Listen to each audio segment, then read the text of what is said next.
मित्रांनो नमस्कार. आज आपण CPS 1 आणि 2 या अंतर्गत भूगोल विषयाचा सिलेबस समजून घेणार आहोत. कोणत्याही विषयाला सुरुवात करण्यापूर्वी हा विषय आपल्याला का अभ्यासायचा आहे हे लक्षात घेताना त्याची उद्दिष्टे कोणती आहेत तर ती आपण लक्षात घेत असतो. म्हणून CPS 1 आणि 2 भूगोल या विषयाची उद्दिष्टे आपल्याला याप्रमाणे सांगता येईल. सर्वात पहिलं उद्दिष्ट या ठिकाणी सांगितलेलं आहे,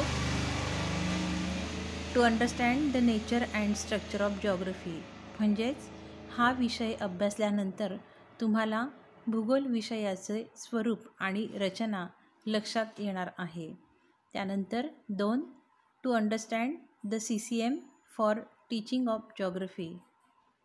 म्हणजे हा विषय अभ्यासल्यानंतर तुम्हाला भूगोल अध्यापनासाठी आशययुक्त अध्यापन पद्धती, ज्याला इथे CCM म्हटलेलं आहे, म्हणजेच कंटेंट कम मेथोडॉलॉजी, तर ही सुद्धा तुम्हाला समजणार आहे. म्हणजे दुसरं उद्दिष्ट या ठिकाणी काय सांगतं की भूगोलाच्या अध्यापनासाठी जी काही आशययुक्त अध्यापन पद्धती महत्त्वाची आहे तर तीसुद्धा तुम्हाला समजणार आहे. त्यानंतर तिसरं ऑब्जेक्टिव्ह म्हटलेलं आहे, to develop adequate skill in using educational tools in geography. म्हणजे भूगोलामधील जे काही विविध शैक्षणिक तंत्र आहेत तर त्याचा उपयोग नेमका कसा करायचा तर हे आपल्याला या विषयातनं समजणार आहे किंवा याचं कौशल्य तुमच्यामध्ये विकसित होणार आहे. म्हणजेच काय तर भूगोल अध्यापनासाठी आपण विविध प्रकारच्या शैक्षणिक तंत्रांचा वापर करत असतो, तर तो नेमका कसा करायचा तर याचं संपूर्ण नॉलेज तुम्हाला या विषयातनं मिळणार आहे. त्यानंतर चौथ्या उद्दिष्टात म्हटलं आहे, to develop the various basic concepts in teaching of geography. म्हणजे भूगोलाच्या अध्यापनातील ज्या काही विविध प्रकारच्या मूलभूत अशा संकल्पना आहे तर त्यांचासुद्धा विकास किंवा त्यांचासुद्धा अभ्यास तुम्हाला या पेपरमधनं होणार आहे. त्यानंतर पाचवं उद्दिष्ट सांगितलं आहे, to understand the various concepts, facts, terms in teaching of geography. म्हणजेच भूगोल अध्यापनातील ज्या काही विविध कल्पना आहेत तर त्या कल्पनांच्या सोबतच काही संज्ञा आहेत किंवा काही तथ्य आहेत तर यांचासुद्धा अभ्यास किंवा यासुद्धा गोष्टी तुम्हाला या पेपरच्या अभ्यासातून समजणार आहे. सहाव्या उद्दिष्टामध्ये म्हटलेलं आहे, to identify the various issues in teaching of geography and enable to suggest suitable activities. भूगोल अध्यापनातील काही विशेष असे संदर्भ आहेत तर ह्या संदर्भांच्या संदर्भातही आणि काही भूगोलातल्या ॲक्टिव्हिटी ज्याला आपण उपक्रम म्हणतो तर यांचीसुद्धा ओळख तुम्हाला या विषयाच्या माध्यमातून होणार आहे. सातवं उद्दिष्ट म्हटलेलं आहे, to overcome the concern issues. म्हणजे सद्यस्थितीला काही समस्या आपल्या पर्यावरणामध्ये आढळतात तर या समस्यांच्या संदर्भातसुद्धा तुम्हाला जागृत करण्याचा प्रयत्न या विषयातनं होणार आहे. आणि शेवटचं महत्त्वाचं उद्दिष्ट या ठिकाणी दिलेलं आहे, to develop professional qualities among geography teacher by using ICT in teaching learning. म्हणजेच अध्ययन आणि अध्यापन ही जी काही प्रक्रिया आहे तर या प्रक्रियेमध्ये भूगोल शिक्षकाला जे काही ICT ज्याला आपण म्हणतो की इन्फॉर्मेशन कम्युनिकेशन अँड टेक्नॉलॉजी, तर ही जी काही आपली माहिती संप्रेषणाची तंत्रज्ञान आहे तर त्याचा वापर नेमका कसा करायचा आणि तो वापरून आपल्याला आपल्या व्यावसायिक क्षमतांचा किंवा व्यावसायिक गुणवत्तेचा विकास कसा करायचा तर हे आपल्याला ह्या पेपरच्या माध्यमातून समजणार आहे. तर एकंदरीत थोडीशी धावती तोंड ओळख आपण आपल्या विषयाच्या संदर्भात या ठिकाणी घेतलेली आहे की हा विषय आपल्याला नेमका का अभ्यासायचा आहे. आता याच्यानंतर आपण प्रत्येक युनिटचं प्रत्येक युनिट आपण समजून घेणार आहोत. या प्रत्येक युनिटमध्ये तुम्हाला काय काय अभ्यासायचं आहे ह्या सगळ्या गोष्टी तुम्हाला हळूहळू आपण लक्षात घेणार आहोत. तर आजच्या तासाला आपण काय लक्षात घेणार आहोत तर युनिट नंबर 1 ते 4 जे काही आहेत तर यांचा मराठीकरण आपण करून घेणार आहे आणि यामध्ये थोडीशी तोंड ओळख आपण प्रत्येक युनिटच्या सब युनिटची सुद्धा करून घेणार आहोत. म्हणून हा जो व्हिडिओ आहे तर हा व्हिडिओ तुम्हाला महत्त्वाचा आहे, कारण ह्या व्हिडिओमधनं पहिले जे 4 युनिट आहेत तर त्या 4 युनिटवरती आपण चर्चा करणार आहोत किंवा समजून घेण्याचा प्रयत्न करणार आहोत. तर याच्यानंतरचा जो काही व्हिडिओ असेल त्यामध्ये पुढचे जे काही 4 युनिट असतील त्याच्यावर आपण चर्चा करणार आहोत. म्हणजे असं एकंदरीत या विषयासाठी 8 युनिट आहेत आणि हे 8 युनिट तुम्हाला 100 गुणांसाठी असणार आहे. 100 गुण याचं थोडंसं आपण इंटरनलचं जर लक्षात घेतलं तर 100 गुणांपैकी 20 गुण हे इंटरनलचे असणार आहेत. तर या 20 गुणांसाठी तुमची परीक्षा होईल. परीक्षेच्या माध्यमातून तुम्हाला जेवढे काही मार्क्स मिळालेले असतील तर ती तुम्हाला त्या 100मध्ये मिक्स होणारे किंवा 100मध्ये एकत्रित आपल्याला करायचे आहेत. आणि उरलेले 80 गुण जे आहेत तर हे 80 गुण विद्यापीठ परीक्षेचे असणार आहेत. तर एकंदरीत हा 100 गुणांचा आपला पेपर 80 आणि 20 या पॅटर्नने तुम्हाला शिकायचा आहे. तर मग आता आपण हळूहळू एकेका युनिटकडे जाणार आहोत. तर वही पेन घेऊन तुम्ही बसायचं आहे, कारण आपला जो सिलेबस आहे तर हा पूर्ण इंग्रजीमध्ये दिलेला आहे. त्याचं मराठीकरणही आपण करतो आहे आणि थोडीशी चर्चा आपण प्रत्येक सब युनिटवरती करणार आहे. मग आता पहिलं युनिट या ठिकाणी दिसतं आहे. पहिल्या युनिटचं नाव आहे कंटेंट कम मेथडॉलॉजी. घटक क्रमांक 1 आशययुक्त अध्यापन पद्धती. याचं पहिल्या युनिटचं शीर्षक आहे आशययुक्त अध्यापन पद्धती.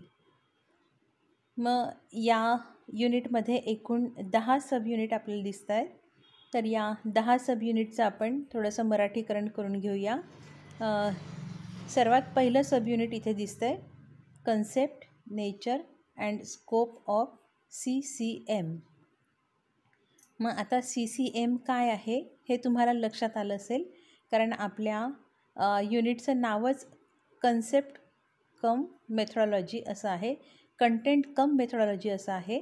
मग हे जे काही कंटेंटमधला C जो आहे तर हा कंटेंटमधला C इथे घेतलेला आहे, कममधला C घेतलेला आहे, म्हणून ते CC झाले आणि मेथडॉलॉजीचा M घेतलेला आहे. तर ह्या संपूर्ण युनिटमध्ये CCMचा अर्थ आपण काय लक्षात घेणार आहोत, कंटेंट कम मेथडॉलॉजी. मग पहिल्या सब युनिटमध्ये आपण काय लक्षात घेणार आहोत, तर या आशययुक्त अध्यापन पद्धतीची संकल्पना, स्वरूप आणि व्याप्ती. पहिल्या सब युनिटमध्ये काय शिकायचं आहे, तर CCM ज्याला आपण आशययुक्त अध्यापन पद्धती म्हटलेलं आहे, तर या आशययुक्त अध्यापन पद्धतीची संकल्पना, स्वरूप आणि व्याप्ती. मग आता दुसऱ्या युनिटकडे जाणार आहोत. दुसरं दुसऱ्या सब युनिटमध्ये म्हटलं आहे need and importance of CCM. आशययुक्त अध्यापन पद्धतीची गरज आणि महत्त्व. तर ही जी काही संकल्पना आहे ही तुमच्यासाठी नवीन आहे. म्हणजे आजपर्यंत तुम्हाला या आशययुक्त अध्यापन पद्धतीच्या संदर्भात कोणत्याही प्रकारची माहिती तुम्हाला ऐकण्यात नाही आलेली किंवा म्हण की तुम्ही ती वाचलेली पण नसणार कुठे. म्हणून आपल्याला या आशययुक्त अध्यापन पद्धतीचं महत्त्व, गरज हे सुद्धा बघायचं आहे. नेमकी आशययुक्त अध्यापन पद्धती ही काय आहे, तिचं स्वरूप, व्याप्ती काय, तर हे आपण पहिल्या 2 सब युनिटमध्ये लक्षात घेणार आहोत. तिसरं सब युनिट आहे सब युनिट क्रमांक 3 स्टेप्स ऑफ द CCM. म्हणजे आशययुक्त अध्यापन पद्धतीच्या पायऱ्या.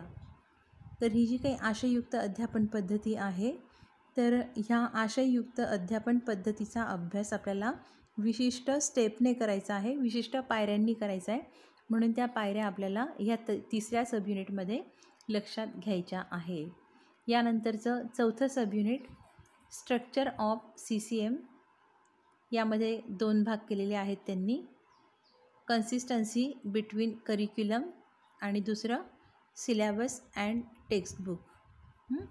तर थोडंसं इथे नीट लक्षात घ्या की हा जो काही भाग दिलेला आहे युनिट नंबर 4चा, तर या युनिट नंबर 4मधला पहिलं जे आहे स्ट्रक्चर ऑफ CCM, तर हा जर आपण थोडंसं इथे दुर्लक्षित केला, कारण इथे आपल्याला स्ट्रक्चर बघायचं आहे, पण ते स्ट्रक्चर CCMचं न बघता आपल्याला भूगोलाचं बघायचं आहे. म्हणजे भूगोल विषयाची जी काही संरचना आहे तिचा अभ्यास करायचा आहे आणि म्हणून तो भाग जो आहे तो थोडासा आपण आपल्या पद्धतीने घेणार आहोत. सिलेबसमध्ये थोडीशी बारीकशी तांत्रिक अशी मिस्टेक इथे राहिलेली दिसते आणि म्हणून तुम्ही लिहिताना काय लिहिणार, चौथं सब युनिट ही संरचना लिहा तुम्ही, पण कशाची, भूगोल विषयाची संरचना. चौथ्या सब युनिटचं तुम्ही मराठीकरण करताना काय करणार आहात, भूगोल विषयाची संरचना. आणि पुढे जे दिलेलं आहे consistency between curriculum syllabus and textbook, तर हा आणखी एक वेगळा भाग आहे. म्हणून आपण त्या भागाला या भूगोल विषयाच्या संरचनेमध्ये न लक्षात घेता तो आपण स्वतंत्ररित्या अभ्यासणार आहोत. मग या चौथ्या सब युनिटला तुम्हाला वाटलं तर थोडीशी डॅश करा किंवा मग स्वल्पविराम करा किंवा 2 डॉट द्या. आपल्याला ॲक्च्युअल हा यातला भाग नाही आहे, म्हणजे भूगोल विषयाच्या संरचनेतला भाग पण नाही आहे आणि CCMच्या संरचनेचा भाग पण नाही आहे, तरी पण आपल्याला तो दिलेला आहे ह्या ठिकाणी आणि खूप महत्त्वाचा आहे, पण तो याला संगत नाही आहे, तर तो आपण लक्षात घेणार आहोत. तर तो तुम्ही लिहून घ्यायचा आहे. तो काय आहे, पाठ्यक्रम, अभ्यासक्रम आणि पाठ्यपुस्तक यातील सुसंगती. 3 गोष्टी ह्या ठिकाणी दिलेल्या आहेत. करिक्युलम म्हणजे काय, तर अभ्यासक्रम, सिलेबस म्हणजे पाठ्यक्रम आणि टेक्स्टबुक म्हणजे पाठ्यपुस्तक. म्हणजे अभ्यासक्रम, पाठ्यक्रम आणि पाठ्यपुस्तक यातली सुसंगती आपल्याला लक्षात घ्यायची आहे. तर आशययुक्त अध्यापन पद्धतीमध्ये या सुसंगतीला विशेष महत्त्व आहे, म्हणून हा भाग आपल्याला व्यवस्थित अभ्यासायचा आहे. याच्यानंतर 5वं सब युनिट आलेलं आहे. 5व्या सब युनिटला आपण इथे लक्षात घेतलं आहे importance of core elements and values in CCM. म्हणजे आशययुक्त अध्यापन पद्धतीमध्ये काही गाभा घटक आणि मूल्य आहेत. कोर एलिमेंट्स म्हणजे काय, तर गाभा घटक. तर या आशययुक्त अध्यापन पद्धतीमध्ये या गाभा घटकांचा आणि मूल्यांचाही अभ्यास केला जातो. तर त्याचं नेमकं महत्त्व काय आहे तर ते आपल्याला अभ्यासायचं आहे. मग या सब युनिटचं मराठीकरण अशा पद्धतीने करता येईल, आशययुक्त अध्यापन पद्धतीमधील गाभा घटक आणि मूल्य यांचं महत्त्व. मग आता 6व्या क्रमांकाचं सब युनिट इथे आहे, meaning and nature of content analysis. मग आता ह्या 6व्या युनिटमध्ये आपल्याला काय करायचं आहे, तर आशय विश्लेषणाचं अर्थ आणि स्वरूप लक्षात घ्यायचं आहे. मराठीकरण काय करण्याचं, आशय विश्लेषणाचा अर्थ आणि स्वरूप. मग आता हे जे काही आशय विश्लेषण आहे तर हे नेमकं कशा प्रकारे करायचं, किंवा मग आणखी आशय विश्लेषण हे काय आहे, याचा नेमका अर्थ काय आहे, तर तो आपल्याला ह्या भागामध्ये समजणार आहे. हा पूर्ण भाग तुमच्यासाठी नवीन आहे, म्हणून या युनिटसाठी तुम्ही प्रत्येक व्हिडिओ बघायचा आहे. ज्यावेळी आपण ह्या युनिटच्या संदर्भात विविध प्रकारचे व्हिडिओ टाकू तर ते प्रत्येक व्हिडिओ तुम्हाला चांगल्या प्रकारे अभ्यासायचे आहेत. मग आता युनिट नंबर 1मधला 7वा सब युनिट. तर मग हे जे काही 7वं सब युनिट जे आहे तर यामध्ये काय म्हटलं आहे, फॅक्टर्स ऑफ कंटेंट ॲनालिसिस. मग आता हे जे काही फॅक्टर्स आहे त्याला आपण घटक म्हणतो. म्हणजेच काय, तर आशय विश्लेषणाचे घटक. म्हणजे आशय विश्लेषण आपण कोणत्या घटकांना धरून करणार आहोत तर त्याचा अभ्यास आपल्याला या भागामध्ये करायचा आहे. थोडासा हा भाग जो आहे तर हा आपल्या 6व्या सब युनिटशी मिळता जुळता आहे, ज्यामध्ये आपण स्वरूप पाहणार आहोत, आशय विश्लेषणाचं स्वरूप. तर हे स्वरूप आपण ज्या घटकांनी पाहणार आहोत तेच घटक यामध्ये दिलेले आहेत. मग आता 8व्या क्रमांकाचं सब युनिट. मग 8व्या क्रमांकाचं सब युनिट म्हटलं आहे कंटेंट एनरिचमेंट ऑफ जॉग्रफी. म्हणजे भूगोलाची आशय ज्ञान अभिवृद्धी. हा शब्द तुम्हाला नवीन आहे, तर हा काय लक्षात घ्यायचा आहे, आशय ज्ञान अभिवृद्धी. वृद्धीमध्ये तुम्हाला वृद्धी हा शब्द माहिती, वृद्धी म्हणजे काय तर वाढ. पण मग ही वाढ कशामध्ये करायची आहे तर आशयामध्ये. मग आशयाची, कोणत्या आशयाची तर भूगोलाच्या आशयाची. आपण मागे 1 तास घेतला होता झूम मीटिंगवरती, त्यावेळी आपण याच्यावरती चर्चा केली की आशय कशाला म्हणायचं. तर आशय म्हणजे काय तर भूगोलाच्या पाठ्यपुस्तकात जो काही तुम्ही धडा शिकवणार आहात तर त्या धड्यासंदर्भात जी काही माहिती आलेली तर त्याला आपण आशय म्हणणार आहोत. तर या आशयाची वाढ किंवा या आशयामध्ये वृद्धी आपल्याला नेमकी कशा प्रकारे अपेक्षित आहे शिक्षक या नात्याने, तर तो भाग आपल्याला या ठिकाणी लक्षात घ्यायचा आहे. याच्यानंतरचं 9व्या क्रमांकाचं सब युनिट आहे किंवा सब पॉईंट आहे पेडॅगॉगिकल ॲनालिसिस ऑफ जॉग्रफी. म्हणजे पेडॅगॉगिकल ॲनालिसिस म्हणजे काय, इथे अध्यापनशास्त्रीय विश्लेषण. मग हे अध्यापनशास्त्रीय विश्लेषण कशाचं आहे तर निश्चितच आपल्या भूगोल विषयाचं. म्हणून याचं मराठीकरण करायचं, भूगोलाचे अध्यापनशास्त्रीय विश्लेषण. भूगोलाचे अध्यापनशास्त्रीय विश्लेषण. मग जसं आशयाचं विश्लेषण आपण वरती लक्षात घेणार आहोत, तसंच तो भाग आपण नेमकं शिकवत असताना आपल्याला कोणकोणत्या गोष्टींचं विश्लेषण करणं गरजेचं आहे त्या सर्व गोष्टी ह्या ठिकाणी आपल्याला पाहायच्या आहेत. तर ह्यासुद्धा पायऱ्या आहेत, अध्यापनाच्या पायऱ्या. तर त्या पायऱ्या या ठिकाणी आपल्याला ॲनालिसिसच्या माध्यमातून शिकायच्या आहेत. आणि आता सर्वात शेवटचं 10वं जे काही सब युनिट आहे तर यामध्ये म्हटलं आहे नॉलेज रिप्रेझेंटेशन ऑफ जॉग्रफी. मग सुरुवातीला एवढ्याचंच आपल्याला मराठीकरण करायचं आहे. नॉलेज रिप्रेझेंटेशन म्हणजे याला आपण ज्ञानाची प्रतिरूपणं असं म्हटलेलं आहे. व्यवस्थित लक्षात घ्यायचं आहे. तर याचं मराठीकरण कसं करता येईल, भूगोलाची ज्ञानाचे प्रतिरूपण. किंवा मग आपण इथे फॉर वापरूया, भूगोलासाठी ज्ञानाचे प्रतिरूपण. आता प्रतिरूपण हा शब्द तुम्हाला नवीन आहे, पण रिप्रेझेंटेशन तुम्हाला नवीन नाही आहे. इंग्रजी शब्द तुम्हाला खूप जवळचा आहे रिप्रेझेंटेशन. आपल्या प्रत्येक वर्गाचं प्रतिनिधित्व करणारा एक रिप्रेझेंटेटिव्ह असतो, आहे की नाही. त्याला आपण काय म्हणतो, CR म्हणतो, क्लास रिप्रेझेंटेटिव्ह. मग जसा तो क्लासचा रिप्रेझेंटेटिव्ह असतो तसंच इथे ज्ञानाचंसुद्धा रिप्रेझेंट करणारं असे काही गोष्टी आहेत. तर त्या आपल्याला प्रतिरूपणांच्या माध्यमातून लक्षात घ्यायच्या आहे. मग यामध्ये आपण काय बघणार आहोत, meaning, type and use of knowledge representation.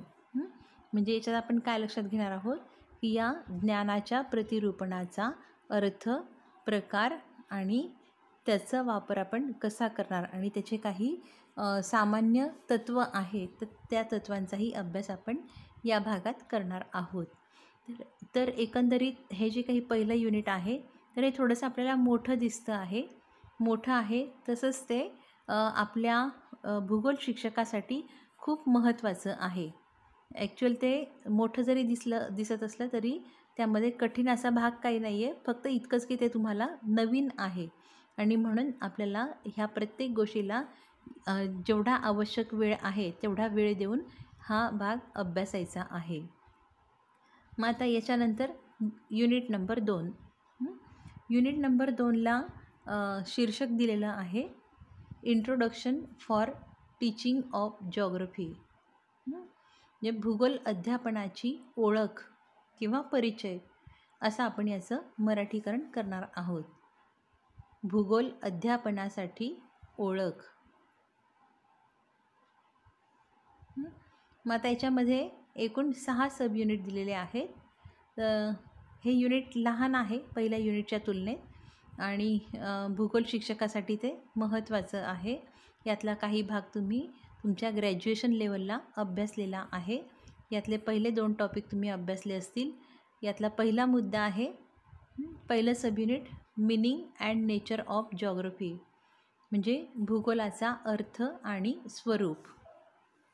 भूगोलाचा अर्थ आणि स्वरूप. तर या संदर्भात पण आपण मागच्या तासाला विवेचन केलेलं आहे.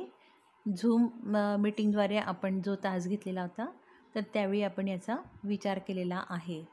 तर हा भाग तुम्ही ग्रॅज्युएशन लेवलला अभ्यासलेला असला तरीसुद्धा आपण थोडक्यात कासींना याचा अभ्यास करणार आहोत.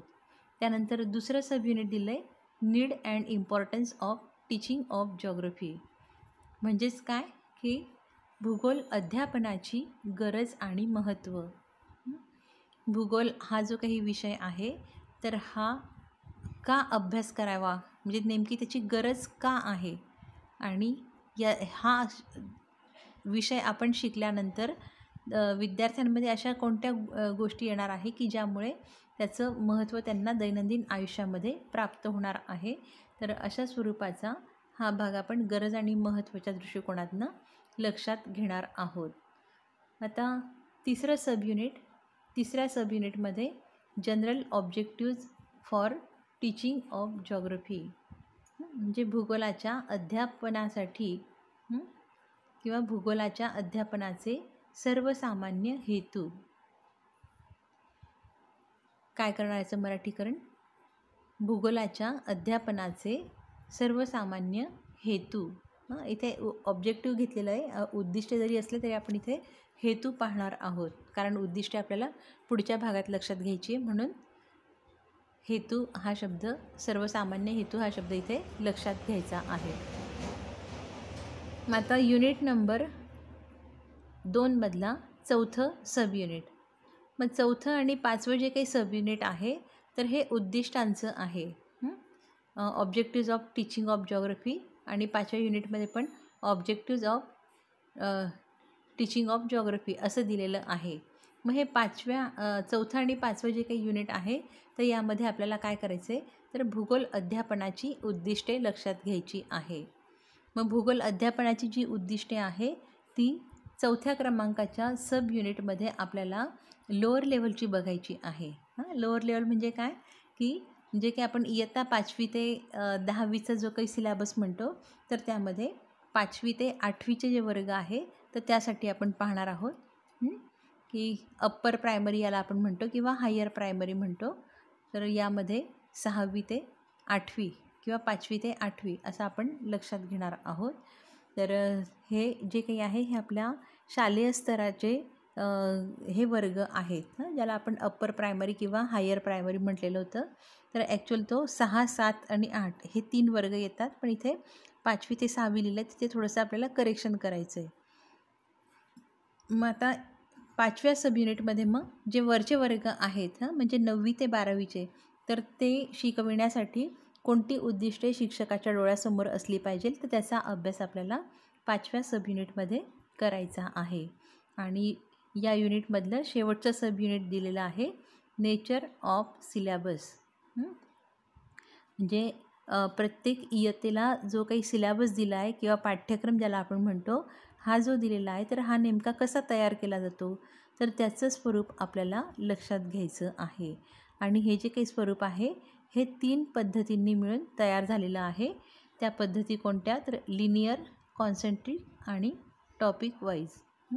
लिनियर म्हणजे रेषीय स्वरूपाची, दुसरं कॉन्सेंट्रिक म्हणजे समकेंद्री, आणि तिसरं घटक वाईज किंवा ज्याला आपण घटक पद्धती म्हणणार आहोत. म्हणजे हे पाठ्यक्रम रचनेचं स्वरूप जर आपण लक्षात घेतलं तर ते 3 पद्धती या ठिकाणी दिल्या आहेत. सगळ्यात पहिली रेषीय, दुसरी समकेंद्री आणि तिसरी घटक पद्धती. तर एकंदरीत ह्या 3 पद्धतींनी आपला पाठ्यक्रम तयार होतो. तर हे संपूर्ण युनिट नंबर 2 जे आहे तर हे अशा प्रकारे 6 सब युनिट मिळून तयार झालेलं आहे. आता याच्यानंतर तिसरं सब युनिट येतं आहे. तिसऱ्या सब युनिटचं नाव काय आहे, tools and techniques of teaching of geography. Tools and techniques of teaching of geography. मग याचं मराठीकरण कसं करणार, मराठीमध्ये आपण याला असं म्हणणार, भूगोल अध्यापनाचे उपकरणं आणि तंत्र. टूल्स म्हणजे काय, इथे आपण साधनं म्हणा किंवा उपकरणं म्हणा, काही या ठिकाणी भूगोल अध्यापनाची साधने आणि तंत्रे असंही चालेल. मग यामध्ये एकूण 3 सब युनिट दिलेले आहेत. 3 4 सब युनिट दिले आहेत. तर हे 4 कोणते आहेत ते आपण लक्षात घेणार आहोत. तसं बघितलं तर 2च या ठिकाणी दिसत आहेत आणि 2मध्ये त्यांनी काही सब पॉईंट केलेले आहेत. मग यातलं सगळ्यात पहिलं टीचिंग एड्स, ज्याला आपण टूल्स या दृष्टिकोनातून लक्षात घेतले. टूल्स म्हणजे आपण साधनं बघितलेलं होतं आणि यातलं पहिला भाग आपण लक्षात घेणार आहोत. टीचिंग एड म्हणजेच काय, तर शैक्षणिक साधने. अध्यापन करताना आपण जी काही विविध प्रकारची साधने वापरतो त्याला आपण शैक्षणिक साधनं म्हणतो आणि तेच इथे इंग्रजीमध्ये टीचिंग एड्स या शब्दात दिलेलं आहे. म्हणून पहिलं सब युनिट शैक्षणिक साधने. मग हे जे शैक्षणिक साधनं आहेत तर ते या ठिकाणी A, B, C आणि D ह्या 4 प्रकारामध्ये सांगितलेली आहेत. मग पहिलं एमध्ये काय म्हटलं आहे, नॉन प्रोजेक्टेड एड्स, ज्याला आपण मराठीमध्ये म्हणतो अप्रक्षेपित साधने. अप्रक्षेपित साधने की अशी साधनं की ज्या साधनांना कोणत्याही प्रकारचं प्रक्षेपण लागत नाही. सोप्या भाषेमध्ये जर लक्षात घ्यायचं झालं तर कोणत्याही प्रकारची इलेक्ट्रिसिटी ह्या ठिकाणी लागत नाही. इलेक्ट्रिसिटी म्हणण्यापेक्षासुद्धा की कोणत्याही प्रकारच्या उपग्रहाचा असेल किंवा जे काही प्रक्षेपित स्वरूपाचे आहेत की ज्याला प्रक्षेपणाची गरज नसते, तर अशा स्वरूपाची ही साधनं आहेत. मग ही साधनं कोणती, तर डॅश करून लिहून घ्यायचं आहे. नकाशा, मॅप्स म्हटलं आहे, नकाशा. त्याच्यानंतर तक्ते, ॲटलस, याला आपण आराखडा म्हणूया, आराखडा. त्यानंतर चित्रे, प्रतिकृती, आलेख.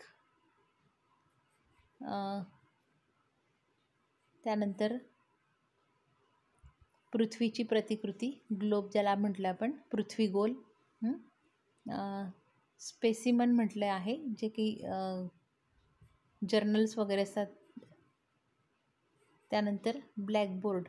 तर हे जे काही ब्लॅकबोर्ड आहे तर हे देण्याची आवश्यकता नाही आहे, कारण ब्लॅकबोर्ड तर आपल्या प्रत्येक विषयासाठी लागतो आणि आपण भूगोल विषयाची इथे साधनं बघत आहोत. तर ही साधनं अप्रक्षेपित स्वरूपाची सफिशियंट आहेत. नकाशा आहेत, तक्ते आहेत, त्यानंतर आराखडे आहेत, चित्रे आहेत.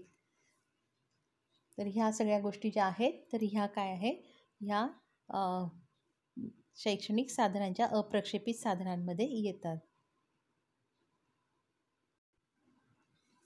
तर मग आता ब भागाकडे जातो आहे आपण, ज्याला बी म्हटलेलं आहे.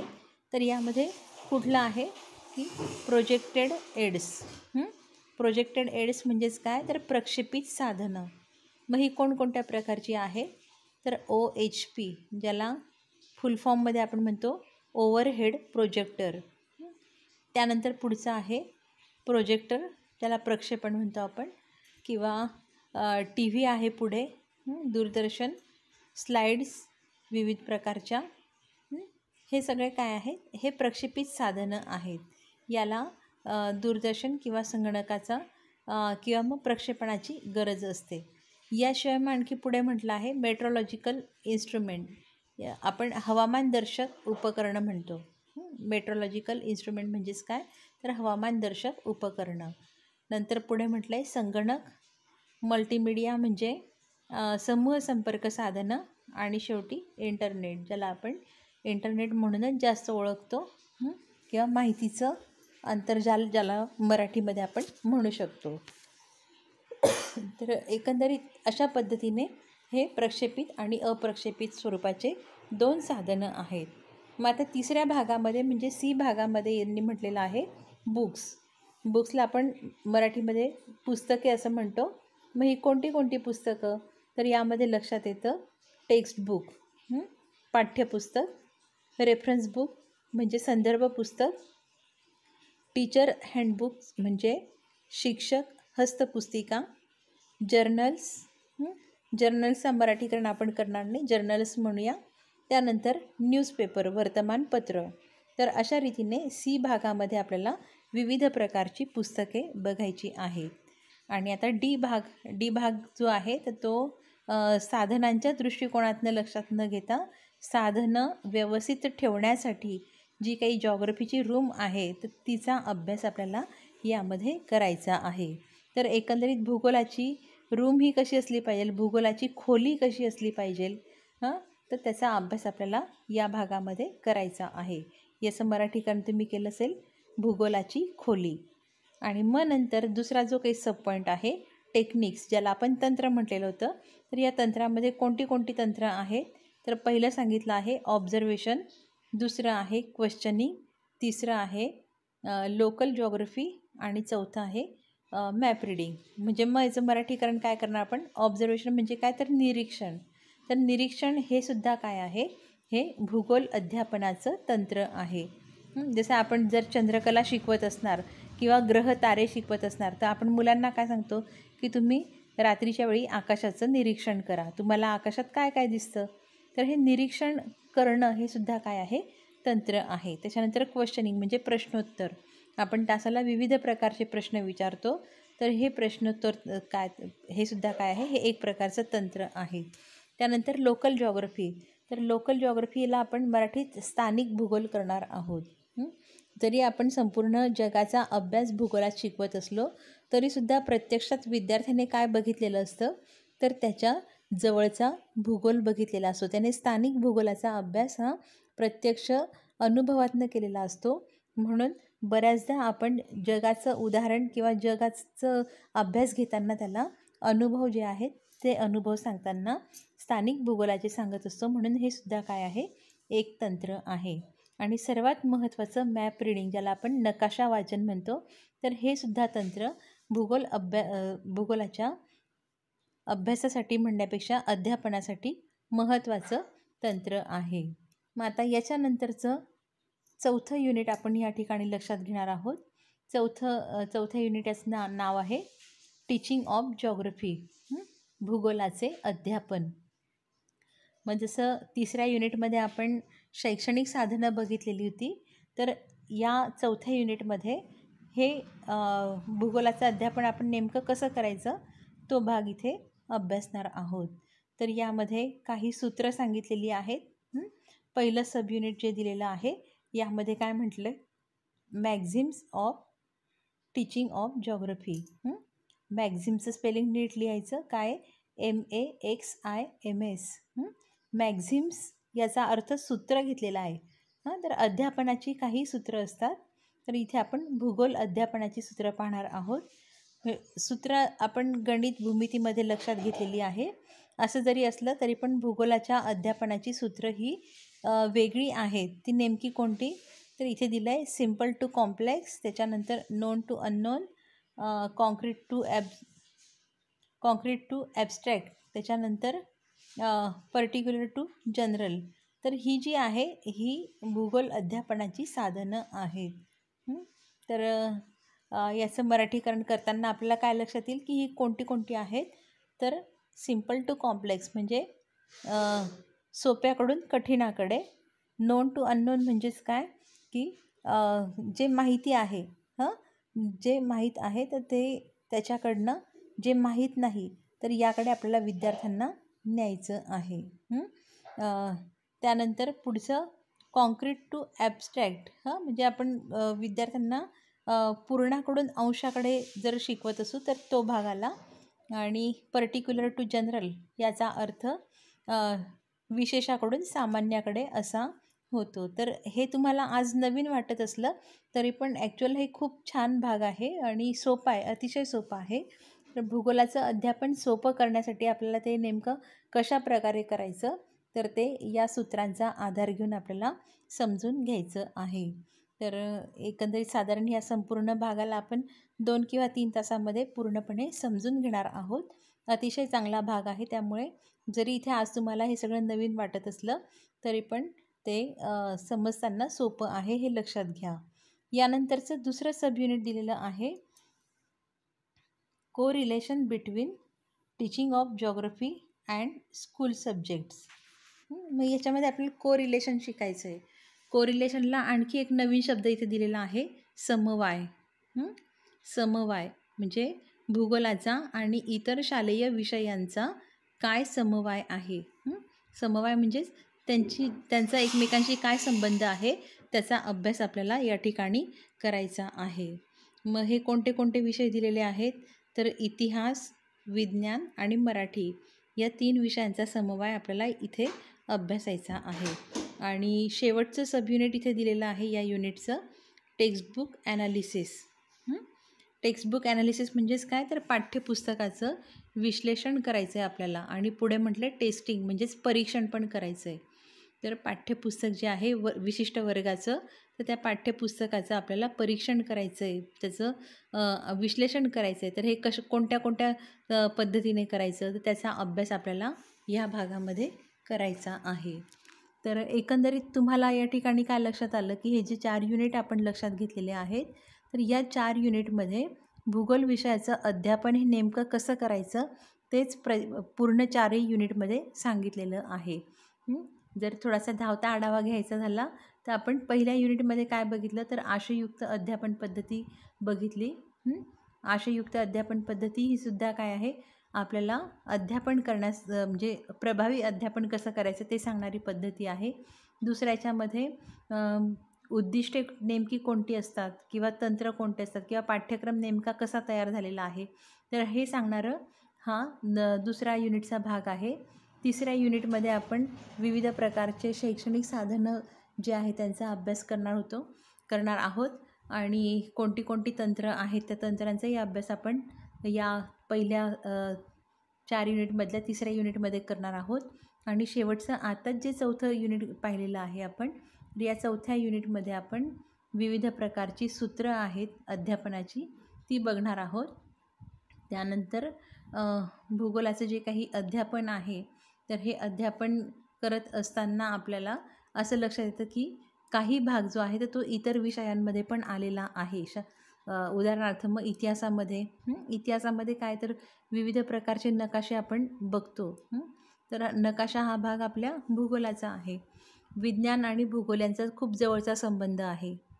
तो कसा आहे तो आपल्याला ह्या भागामध्ये बघायचा आहे. किंवा मराठीमध्ये पण विविध प्रकारचे प्रवास वर्णनं आहेत. तर हे प्रवास वर्णनं निश्चितच भूगोलाशी संबंधित आहेत. म्हणजेच काय, जरी आपण भूगोल शिकत असलो तरी पण भूगोल हा इतर विषयांमध्ये पण शिकवला जाणारा विषय आहे. तो नेमका कसा, तर ते आपल्याला या ठिकाणी बघायचं आहे. तर आजच्या तासाला आपण या एकूण 4 युनिटची ओळख करून घेतलेली आहे. तर मी प्रत्येकाने या 4 युनिटचं जे काही मराठीकरण आहे तर ते व्यवस्थितरित्या आपल्या वहीच्या पहिल्या पानावरती लिहून घ्यायचं आहे. पुढच्या व्हिडिओमध्ये आपण युनिट क्रमांक 5, 6, 7 आणि 8 याचा अभ्यास करणार आहोत. याचा सिलेबस जो आहे तर तो समजून घेणार आहोत. तर आज आपण या तासाला किंवा या व्हिडिओमध्ये या ठिकाणी थांबणार आहोत.